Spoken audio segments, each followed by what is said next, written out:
magandang araw po.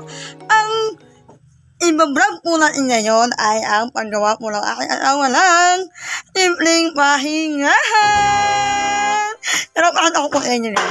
Ayan na nga po. Di ba? Ayan po ang mga kahoy na dati po natin sa bahay na to. Kasi may bahay po natin dito, guys. Yan, dati po may bahay po dyan. Tapos, ngayon po, dahil meron na po inalakat tayo, ayan, ay gagawin po yan bahay po ng aking kapatid na si Arisa. Kasama po ng aking tatay at nanay, siyempre.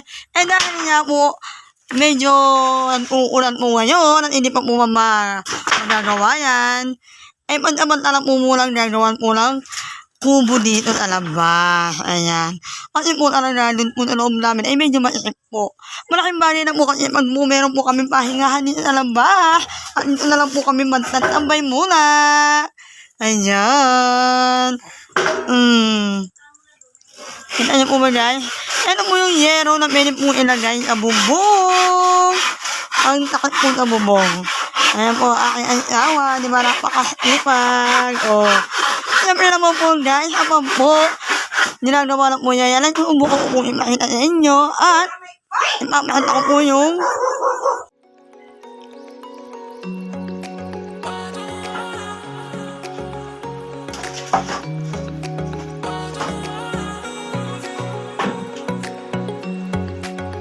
guys, meron na siyang kahit.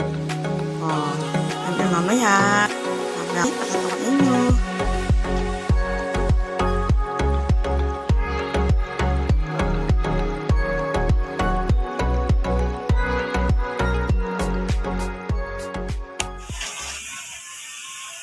Ayan. Nakita niyo po ba kanina umakyat po niya? Nakabit po niya yung ikabubong. Ayan. Siyempre, nakakabit na po niya lahat yan.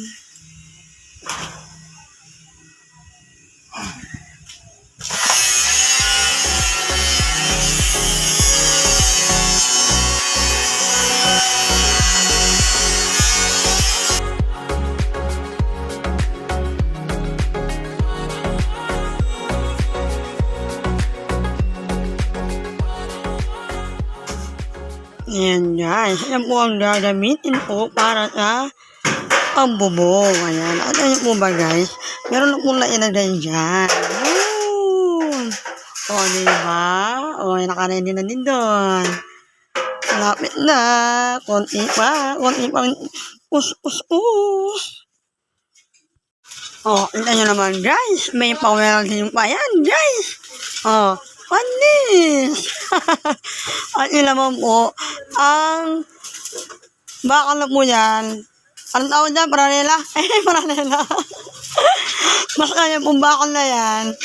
Hiwa-hiwalay po yan. Minadudugtog po. Ayan. Siyempre, i-build din para bumaba siya. Ayan, nakita nyo yung mahaba na yan. Para mainali na po ulit din ha. Bubong. Diba? Ang may discard. Kaya naman discard yung balokbit. Napakagarang.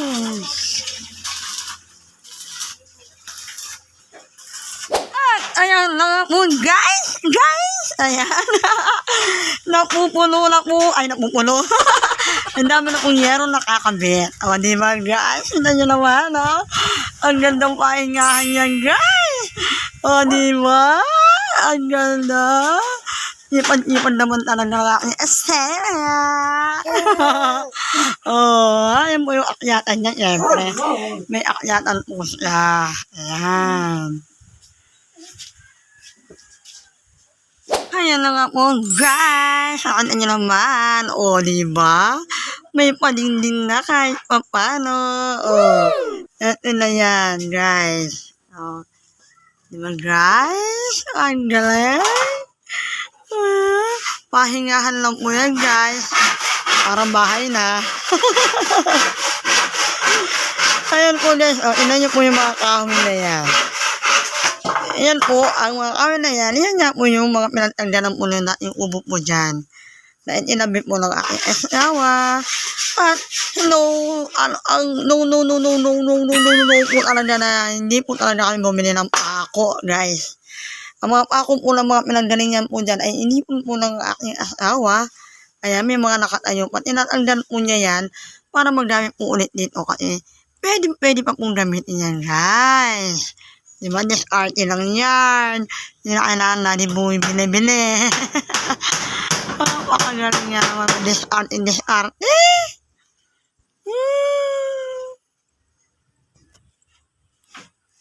Ayan, it was you guys. Nakita ko po sa inyo mamayang result ng ginawa ng aking vlog.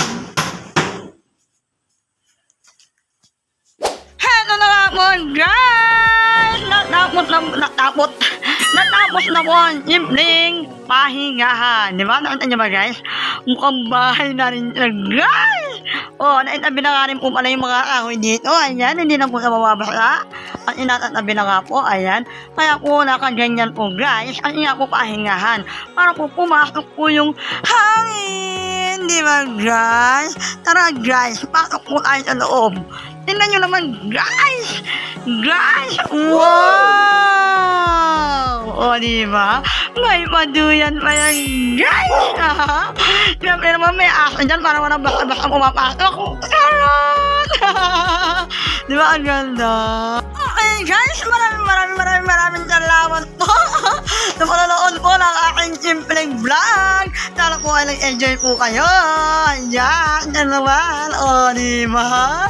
Yan yung aking asawa. Yan ang pakatipag yan. Hindi talaga humihinto yan guys. Kapag wala po talaga yan ginagawa, naghahanap po yan ang gagawin niya. Ayan. Okay guys, maraming salamat po. Please like, subscribe, comment down po kung nag-enjoy po kayo. At kung ano po gusto nyo gawin kong vlog, I do my heart. Thank you for watching!